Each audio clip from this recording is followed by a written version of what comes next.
Hello student, welcome to brain booster. আজকে আমরা আলোচনা করব ডব্লিউবিপিএসসি মিসলেনিয়াসের যে জিকে ক্লাসের আমরা সিরিজ করছিলাম। আজকে তার 5 নম্বর ক্লাস। ইতিমধ্যে আমরা 4টে ক্লাস করে নিয়েছি। তোমরা যদি না দেখে থাকো তাহলে মিসলেনিয়াসের যে জিকে প্র্যাকটিস সেটের যে প্লেলিস্ট রয়েছে সেখান থেকে তোমরা ক্লাসগুলি করে নিও। কারণ এই সিরিজে আমরা পরীক্ষা আসার মতো গুরুত্বপূর্ণ প্রশ্ন উত্তর নিয়ে কিন্তু বিস্তারিতভাবে কিন্তু আলোচনা করছি, যাতে শুধু মিসলেনিয়াস নয়, সমস্ত পরীক্ষা কিন্তু তোমাদের এই প্রশ্নগুলো অনেক হেল্পফুল হবে। কারণ অনেকটা বিস্তারিতভাবে আমরা আলোচনা করছি, তাই তোমরা ক্লাসগুলো মন দিয়ে দেখো, কেউ ফাঁকি দিও না। চলো দেখো, প্রথম প্রশ্ন, মুন্ডা বিদ্রোহকে কে নেতৃত্ব দিয়েছিলেন বলো। সঠিক উত্তর কি হবে তোমরা কমেন্টে উত্তর করার চেষ্টা করো। সঠিক উত্তর কি হবে? Option A, Birsa Munda. ঊনবিংশ শতাব্দীতে অন্যতম আদিবাসী বিদ্রোহের নাম ছিল কি মুন্ডা বিদ্রোহ। এই আন্দোলনে নেতৃত্ব দান করেছিল বিরসা মুন্ডা। 1899 থেকে 1900 সালে রাঁচির দক্ষিণে এই আন্দোলন সংগঠিত হয়েছিল এবং স্বাধীন মুন্ডা রাজ্যের প্রতিষ্ঠাতা ছিল এই আন্দোলন হচ্ছে মূল লক্ষ্য। আমরা এক নজরে বিভিন্ন উপজাতি ও কৃষক বিদ্রোহ সেগুলো আমরা একটু দেখে নেব, যে কি কি বিদ্রোহ হয়েছিল সেই সময় এবং নেতৃত্ববৃন্দ। দেখো, প্রথমে হচ্ছে সন্ন্যাসী এবং ফকির বিদ্রোহ। হয়েছিল কবে? সেটা হচ্ছে 1763 খ্রিস্টাব্দে। নেতৃত্ব কে দিয়েছেন? মজনু শাহ, ভবানী পাঠক, দেবী চৌধুরী রানী। ওকে। এরপরে কি রংপুর বিদ্রোহ, সেটা হয়েছিল কবে? 1783 খ্রিস্টাব্দে। কে নেতৃত্ব দিয়েছিলেন? সে হচ্ছে নরুল উদ্দিন। এরপরে যে পাইক বিদ্রোহ 1817 খ্রিস্টাব্দে হয়েছিল। নেতৃত্ব কে দিয়েছিলেন? বিদ্যাধর মহাপাত্র। তারপরে কি পাগলপন্থী বিদ্রোহ 1824 খ্রিস্টাব্দে হয়েছিল। নেতৃত্ব দিয়েছিলেন কে? করম শাহের পুত্র টিপু। তারপর হয়েছিল কি বারাসাত বিদ্রোহ 1831 খ্রিস্টাব্দে। নেতৃত্ব কে দিয়েছিলেন? তিতুমির, গোলাম মাসুম। তারপর হয়েছিল কি কোল বিদ্রোহ 1831 খ্রিস্টাব্দে হয়েছিল। নেতৃত্ব দিয়েছিলেন কে? বুদ্ধ ভগত, জোয়া ভগত। সাঁওতাল বিদ্রোহ 1855 খ্রিস্টাব্দে হয়েছিল। নেতৃত্ব দিয়েছিলেন কে? সিধু ও কানু। তারপরে সন্দীপ বিদ্রোহ 1869 খ্রিস্টাব্দে হয়েছিল। নেতৃত্ব দিয়েছিলেন কে? আবু তোরাব। তারপর হচ্ছে কি চুড়াই বিদ্রোহ বা চুয়ার বিদ্রোহ হয়েছিল কবে? 1766 খ্রিস্টাব্দে। কে নেতৃত্ব দিয়েছিলেন? জগন্নাথ ধল এবং মাধব সিং। তারপর হয়েছিল কবে কি বিদ্রোহ? তারপর হয়েছিল হচ্ছে মহাবিদ্রোহ, যেটা হয়েছিল কবে? 1857 খ্রিস্টাব্দে। নেতৃত্ব দিয়েছিলেন কে? মঙ্গল পাণ্ডে, লক্ষ্মীবাই এবং নানা সাহেব। ঠিক আছে, আরো অনেক নেতারা ছিল এখানে। চলো দেখে নিই দ্বিতীয় প্রশ্ন কি আছে। দিল্লির কোন সুলতান উত্তর ভারতে বিভিন্ন শহর স্থাপন করেছিলেন? কে করেছিলেন?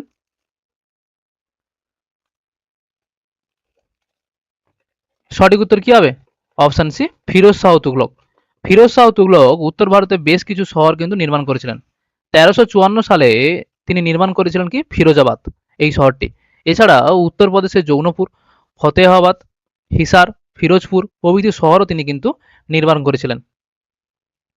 দেখো 3 নম্বর প্রশ্ন, স্বাধীনতার সময় ভারতের জাতীয় কংগ্রেসের সভাপতি কে ছিলেন বলো।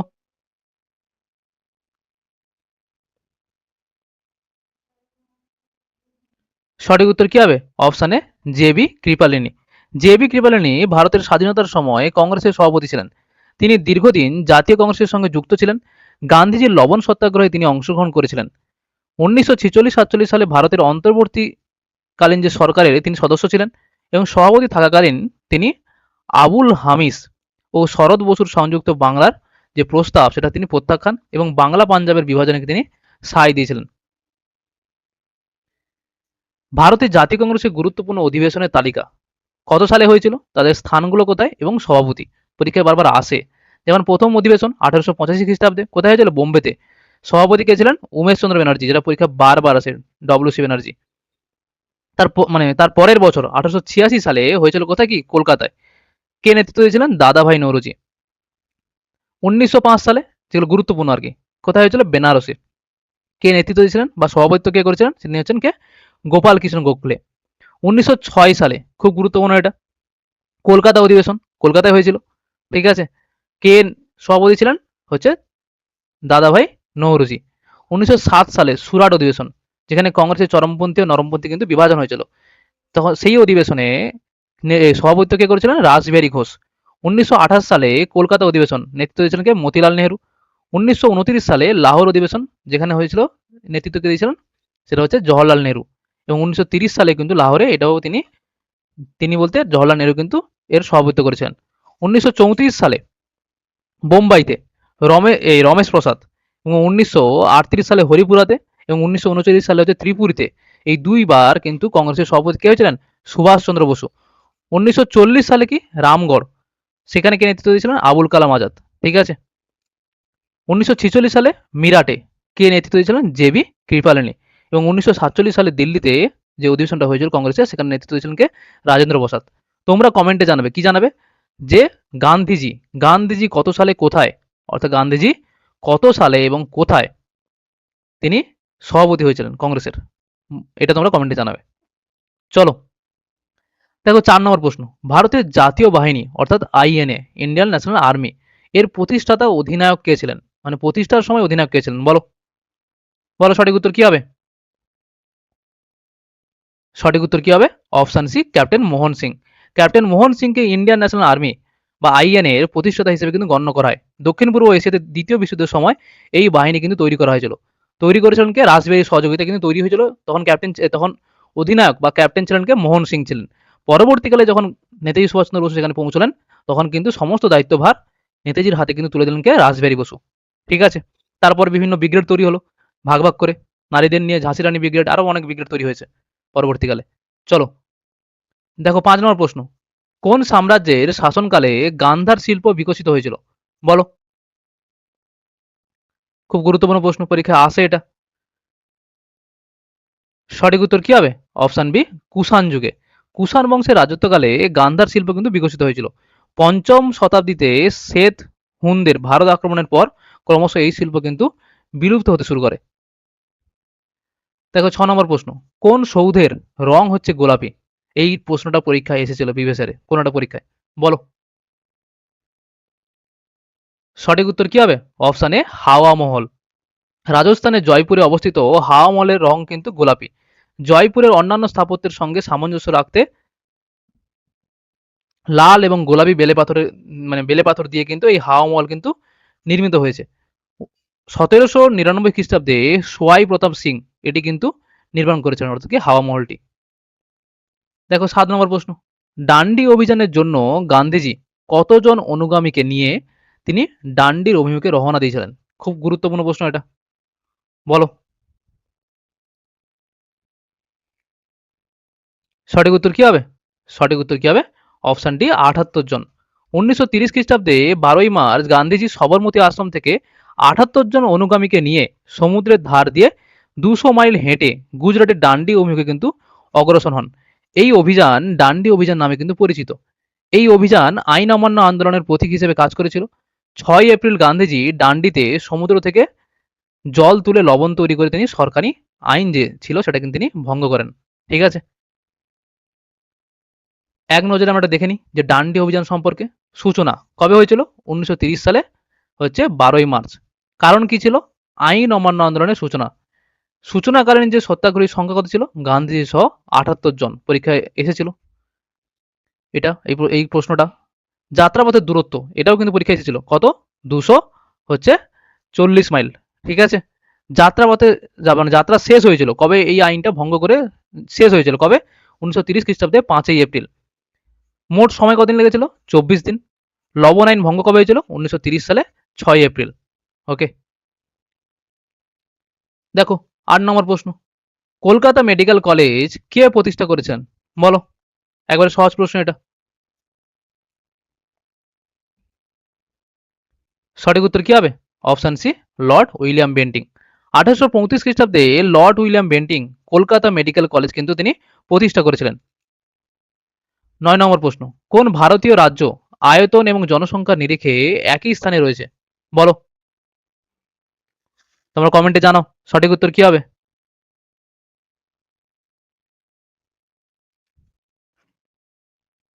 সঠিক উত্তর কি হবে? Option D, Meghalaya. আয়তন এবং জনসংখ্যার নিরিখে মেঘালয় রাজ্যটির স্থান ভারতের মধ্যে হচ্ছে 22তম, এবং আয়তনেও কিন্তু ভারতের 22তম, এবং জনসংখ্যার নিরিখে কিন্তু সেটা কিন্তু 22তম।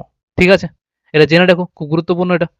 দেখো, নিম্নলিখিত কোন নদীটি পূর্ব থেকে পশ্চিম অভিমুখে প্রবাহিত হয়ে আরব সাগরে পড়েছে? বলো। মানে কোন নদীটি পূর্ব থেকে পশ্চিম অভিমুখে প্রবাহিত হয়ে আরব সাগরে পড়েছে? বলো। সঠিক উত্তর কি হবে? Option C, Narmada. নর্মদা নদী মানে পূর্ব থেকে পশ্চিম দিকে প্রবাহিত হয়ে কিন্তু আরব সাগরে পড়েছে, কারণ এগুলো পশ্চিম বাহিনী নদী নর্মদা তাপ্তি।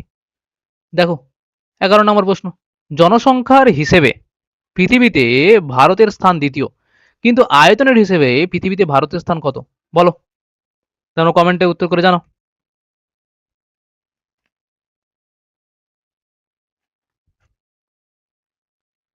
সঠিক উত্তর কি হবে? অপশন সি, সপ্তম। ওকে, সপ্তম।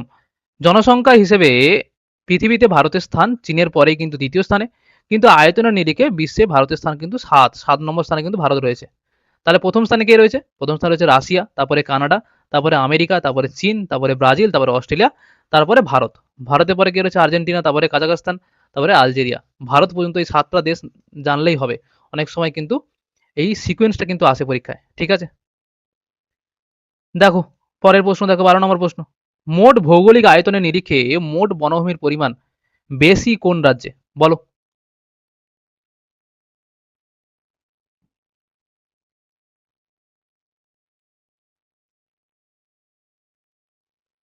সঠিক উত্তর কি হবে? বলো। Option B, Mizoram. ঠিক আছে, অনেকে ভাবছে তো মধ্যপ্রদেশ হবে, তা নয়। 2019 সালের 30শে ডিসেম্বর রিপোর্ট অনুযায়ী মোট আয়তনের নিরিখে বনভূমির পরিমাণ শতাংশে বেশি যে রাজ্যটি, সেটা হলো মিজোরাম। দ্বিতীয় স্থানে অরুণাচল প্রদেশ, এবং তৃতীয় স্থানে মেঘালয়, এবং চতুর্থ হচ্ছে মণিপুর এবং নাগাল্যান্ড। ঠিক আছে, এটা আয়তনের নিরিখে, এটা মাথায় রেখো। ঠিক আছে, যদি এগুলি সবচেয়ে বেশি কোথায়, সেটা মধ্যপ্রদেশ, সেটা আলাদা বিষয়। দেখো পরের প্রশ্ন, আর সেন্সাস বেরিয়ে গেলে তো অনেক তথ্য আসবেই পরবর্তীকালে, জনসংখ্যা, আয়তন, বিভিন্ন রাজ্যের, এগুলো তো চেঞ্জ হবেই নতুন সেন্সাসে, কিন্তু যতদিন হচ্ছে না সেটা তোমাদের জানতে হবে। আর যেহেতু একটা পুরোনো সেন্সাস 2011 সালের, তাই এটা তোমাদের কিন্তু জানতে হবে, কারণ এর সঙ্গে কিন্তু নতুন সেন্সাস যেটা আসবে তার সঙ্গে তোমাদের কিন্তু ট্যালি করতে হবে, ট্যালি করে পড়তে হবে। দেখো কি রয়েছে 13 নম্বর প্রশ্ন, পশ্চিমবঙ্গে গঙ্গার সক্রিয় বদ্বীপ রয়েছে কোথায়? বলো।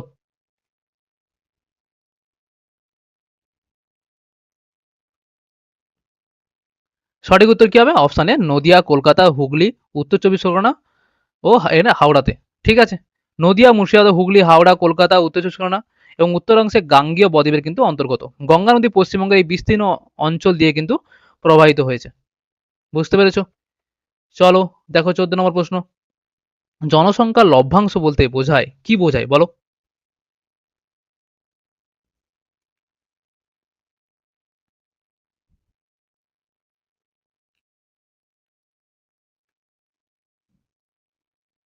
সঠিক উত্তর কি হবে? অপশন সি, 16 থেকে 64 বছর বয়সীদের সংখ্যা বৃদ্ধি।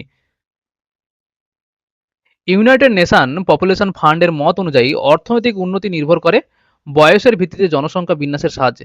যেমন কোনো স্থানে যদি যেমন কোনো স্থানে যদি 16 থেকে 64 বছর বয়সীদের জনসংখ্যা বেশি থাকে এবং 15 বছরের নিচে এবং 65 বছরের উপরে বয়সীদের সংখ্যা যদি কম থাকে, তাহলে অধিক কর্মঠ ব্যক্তিদের সংখ্যা কিন্তু বেশি থাকার কারণে সেই স্থানে অর্থনৈতিক উন্নয়ন কিন্তু হবে। কারণ ইয়ং জেনারেশনটা বেশি থাকলে তো, তাহলে তো জনসংখ্যা মানে লভ্যাংশ তো মানে লভ্যাংশ বলবো, প্লাস হচ্ছে সেখানকার কিন্তু আর্থিক বা অর্থনৈতিক দিকটা কিন্তু সেটা কিন্তু অনেক উন্নত হবে। এটা স্বাভাবিক ব্যাপার। দেখো 15 নম্বর প্রশ্ন, বিকানির খাল কোন নদী থেকে উৎপন্ন হয়েছে? বলো। সঠিক উত্তর কি হবে? Option C, Shatadru. বিকানির খাল 1928 সালে খনন করা হয়েছিল হুসনওয়ালার কাছে। শতদ্রু নদী থেকে এই খালটি শুরু হয়েছে এবং বিকানির মহারাজা গঙ্গা সিং তার রাজত্বকালে সেচ ব্যবস্থার উন্নয়নের জন্য এই খাল কিন্তু খনন করেছিলেন। এই খালের সাহায্যে প্রায় 3.4 লক্ষ হেক্টর জমিতে সেচ কার্য হচ্ছে চালানো হয়। দেখো 16 নম্বর প্রশ্ন, বাঁশদা জাতীয় উদ্যান কোথায় অবস্থিত? বলো। খুব গুরুত্বপূর্ণ প্রশ্ন। সঠিক উত্তর কি হবে? Option B, Gujarat. বাঁশদা জাতীয় উদ্যান গুজরাটে অবস্থিত। এটি একটি সংরক্ষিত কিন্তু অঞ্চল। ঠিক আছে, দেখো 17 নম্বর প্রশ্ন, পশ্চিমবঙ্গের কোন জেলায় সবচেয়ে বেশি তামাক উৎপন্ন হয়? বলো।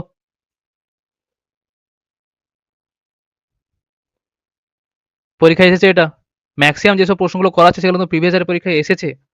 ঠিক আছে, খুব গুরুত্বপূর্ণ।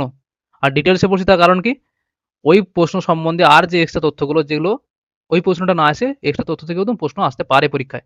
ঠিক আছে, এটা জানা খুব জরুরি। সঠিক উত্তর কি হবে? Option D, Birbhum. ঠিক আছে, তাহলে পশ্চিমবঙ্গের বীরভূম জেলায় সবচেয়ে বেশি কিন্তু তামাক উৎপন্ন হয়। জেনে রেখো এটা। পাকস্থলী গ্যাস্ট্রিক গ্রন্থি একটি উৎসেচক তৈরি করে। কি উৎসেচক বলো? শুধু ইতিহাস ভূগোলের প্রশ্ন এখানে নেই। ইতিহাস, ভূগোল, পলিটি, অর্থনীতি, তারপরে কি বলে সায়েন্স মানে বায়োলজি, ফিজিক্স, কেমিস্ট্রি সব ধরনের প্রশ্ন হচ্ছে এবং কি স্ট্যাটিস্টিকেরও প্রশ্ন রয়েছে শুধু। অনলি শুধু কারেন্ট অ্যাফেয়ার্সটা নেই। বলো সঠিক উত্তর কি হবে? Option C pepsin. ইনসুলিন হলো শর্করা নিয়ন্ত্রণকারী হরমোন। টায়ালিন উৎসেচক মানে উৎসেচক লালারসে অর্থাৎ মুখ বিবরে কিন্তু পাওয়া যায় এবং ট্রিপসিন অগ্নাশয়ে উৎপন্ন প্রোটিন পরিপাককারী হচ্ছে উৎসেচক। পেপসিন পাকস্থলীর হচ্ছে পেপটিক কোষে নিঃসৃত প্রোটিন পরিপাককারী হচ্ছে উৎসেচক। দেখো 19 নম্বর প্রশ্ন, একবারে সহজ প্রশ্ন এটা। রুমিন্যান্ট পাকস্থলী দেখা যায় কার? বলো সঠিক উত্তর কি হবে? অপশন এ গরু। জাবর কাটা বা রোমন্থক প্রাণীদের ক্ষেত্রে হচ্ছে রুমিন্যান্ট পাকস্থলী কিন্তু দেখা যায়। এই রুমিন্যান্ট পাকস্থলী 4টি প্রকোষ্ঠে হচ্ছে বিভক্ত। তাহলে 4টি কিন্তু প্রকোষ্ঠে বিভক্ত পাকস্থলী।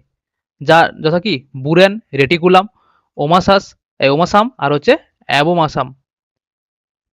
ওকে, তাহলে রুবেন, রেটিকুলাম, ওমাসাম আর হচ্ছে অ্যাবোমাসাম। যে সমস্ত প্রাণী বিশেষ করে গরু, মহিষ, ছাগল প্রচুর পরিমাণে হচ্ছে সেলুলোজ জাতীয় খাদ্য গ্রহণ করে তাদের শরীরে কিন্তু এই 4টি প্রকোষ্ঠ বিশিষ্ট হচ্ছে পাকস্থলী কিন্তু দেখা যায়। আংশিক পাচনশীল খাদ্যকে মুখবিবরে এনে পুনরায় এই রোমন্থন করে বা জাবর কাটে। এরপর উত্তম রূপে চর্বি খাদ্য গলাদাকরণ করে পাকস্থলীতে ব্যাকটেরিয়ার সাহায্যে হচ্ছে সন্ধান ক্রিয়া ঘটে এবং সেলুলোজ জাতীয় কিন্তু খাবার পাচিত হয়। দেখো 20 নম্বর প্রশ্ন, যে রোগীকে আয়োডিন দেওয়া হয় বলো কি কারণে, মানে যে কোন রোগীকে দেওয়া হয় প্রশ্নটা করা হয়েছে বলো। সহজ প্রশ্ন। সঠিক উত্তর কি হবে? অপশন এ গয়টার। খাদ্য তালিকায় আয়োডিন হচ্ছে একটি গুরুত্বপূর্ণ কিন্তু খনিজ। প্রত্যেক খাদ্যের মাধ্যমে 150 মাইক্রোগ্রাম আয়োডিন কিন্তু গ্রহণ করা উচিত আমাদের। আয়োডিনের অভাব ঘটলে থাইরয়েড গ্রন্থি কিন্তু ফুলে যায়। ওকে, যাকে কি বলা হয়? গয়টার বলা হয়। এই থাইরয়েড গ্রন্থি আয়োডিন ব্যবহার করে থাইরয়েড হরমোন কিন্তু উৎপন্ন করে, যা বিপাক ক্রিয়াকে হচ্ছে নিয়ন্ত্রণ করে এবং দেহের বৃদ্ধিতে কিন্তু সহায়তা করে। দেখো 21 নম্বর প্রশ্ন, ভিটামিন সি হলো মানে রাসায়নিক নাম বলো।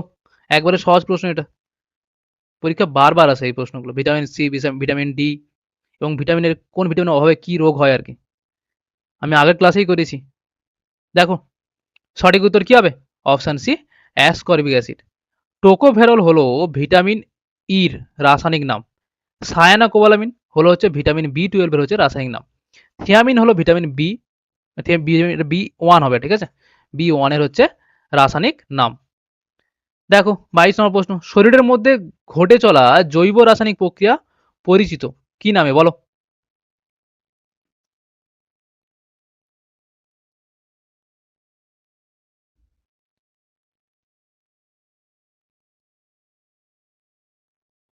সঠিক উত্তর কি হবে? Option C metabolism. কোষের মধ্যে ঘটে চলা রাসায়নিক বিক্রিয়াগুলিকে এক কথায় বিপাক বা মেটাবলিজম বলে।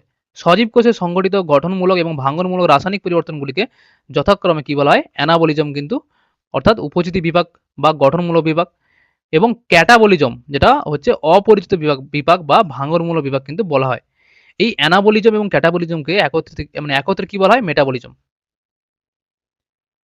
দেখো 23 নম্বর প্রশ্ন, পতঙ্গভুক উদ্ভিদ হলো কি বলো।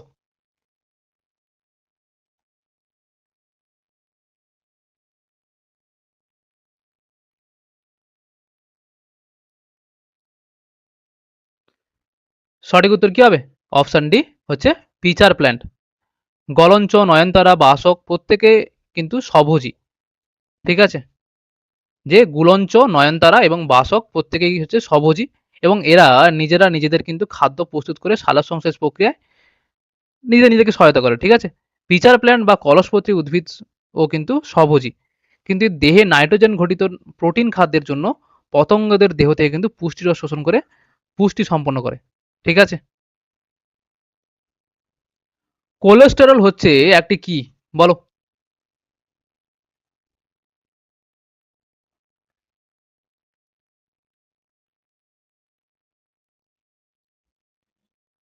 সঠিক উত্তর কি হবে? অপশন সি হচ্ছে স্টেরয়েড।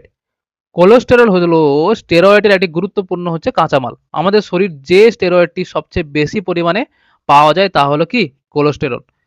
স্যাচুরেটেড ফ্যাট হলো সমস্ত প্রাণীজ ফ্যাট, ঠিক আছে, আর আনস্যাচুরেটেড ফ্যাট হলো কি সমস্ত উদ্ভিজ্জ হচ্ছে তেল, ঠিক আছে, যেটা উদ্ভিদ থেকে আমরা পাই। দেখো 25 নম্বর প্রশ্ন, ঘর্ম মানে ঘাম, লালারস এবং চোখের জলের উৎসেচক হচ্ছে কি লাইসোজাইম, যা হত্যা করে, কি হত্যা করে বলো?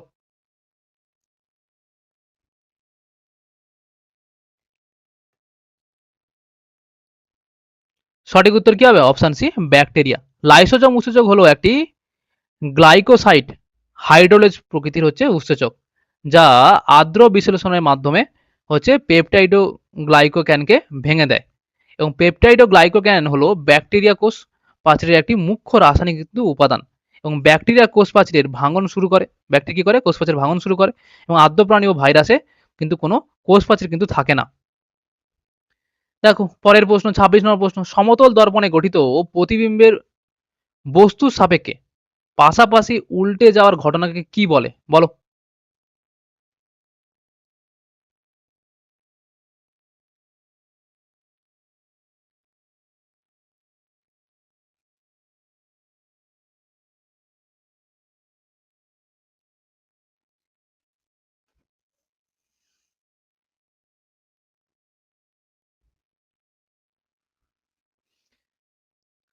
সঠিক উত্তর কি হবে? অপশন সি পার্শ্বীয় পরিবর্তন। সমতল দর্পণে গঠিত প্রতিবিম্বের বস্তু সাপেক্ষে পাশাপাশি উল্টে যাওয়ার ঘটনাকে কি বলা হয়? পার্শ্বীয় পরিবর্তন কিন্তু বলে। সমতল দর্পণে প্রতিফলন ঘটলে বস্তু ও প্রতিবিম্বের দর্পণ থেকে, মানে বস্তু ও প্রতিবিম্ব দর্পণ থেকে সমান দূরত্বে কিন্তু থাকে, ঠিক আছে। যদি কোনো বিস্তৃত বস্তুর ভিন্ন ভিন্ন দর্পণ থেকে ভিন্ন ভিন্ন দূরত্ব থাকে, তখন প্রতিবিম্বের মধ্যেও কিন্তু সেই দূরত্ব কিন্তু বজায় থাকে। তাই দর্পণে বস্তুকে পাশাপাশি উল্টানো কিন্তু মনে হয়, তবে উপরে মানে উপর নিচে কিন্তু উল্টানো মনে হবে না, কারণ পার্শ্বীয় পরিবর্তন ঘটে দর্পণে। এই পার্শ্বীয় পরিবর্তনের জন্য কিন্তু আয়নার সামনে আমরা দাঁড়ালে আমাদের বাম হাতকে কিন্তু আমাদের মনে হয় কি ডান হাত মনে হয়, ঠিক আছে। ওই জন্য অ্যাম্বুলেন্সে আমরা দেখি না যে অ্যাম্বুলেন্সে কিন্তু যে অ্যাম্বুলেন্স কথাটা সেটা কিন্তু উল্টো ভাবে লেখা থাকে। কারণ কি হয়, পিছনে যে সামনে যে থাকে সে পিছনে যে গাড়িটা যেটা অ্যাম্বুলেন্স রয়েছে তাকে কি দেখে? সোজাভাবে দেখে। অ্যাম্বুলেন্স লেখাটাকে সোজাভাবে দেখে। কারণ আয়নাতে কি হয়? পার্শ্ব পরিবর্তন ঘটে। ঠিক আছে? সমতল দর্পণে। চলো ২৭ নম্বর প্রশ্ন। কোন বস্তুর উষ্ণতা, এটা উষ্ণতা হবে। উষ্ণতা পরিমাপ করার জন্য যে যন্ত্রের সাহায্য নেওয়া হয় তাকে কি বলা হয় বলো? একবারে সহজ প্রশ্ন এটা। সঠিক উত্তর কি হবে? Option C thermometer. যে কোনো বস্তুর উষ্ণতা। ঠিক আছে? উষ্ণতা পরিমাপ করার জন্য যে যন্ত্রের সাহায্য নেওয়া হয় তাকে কি বলে? থার্মোমিটার বলে। কঠিন তরল বা গ্যাসের বিভিন্ন ধর্মকে কাজে লাগিয়ে বিভিন্ন ধরনের থার্মোমিটার কিন্তু গঠন করা হয়। পদার্থের যে ধর্ম তাপমাত্রা বৃদ্ধিতে সুষমভাবে পরিবর্তিত হয় এবং সেই ধর্ম ব্যবহার করে থার্মোমিটার কিন্তু নির্মাণ করা হয়ে থাকে। দেখো ২৮ নম্বর প্রশ্ন কি রয়েছে? কোন পদার্থের একটি অণু ১২ ভর সংখ্যার একটি কার্বন পরমাণুর ভরের ১/১২ অংশের তুলনায় যত গুণ ভারী, অনুপাতমূলক সেই সংখ্যাকে বলে পদার্থের কি বলে? ঠিক আছে? এটা পরীক্ষায় এসেছিল। প্রিভিয়াস ইয়ারের প্রশ্ন এটা। সঠিক উত্তর কি হবে? হ্যাঁ? তাকে কি বলা হয়? অপশন এ আণবিক ভর বলে।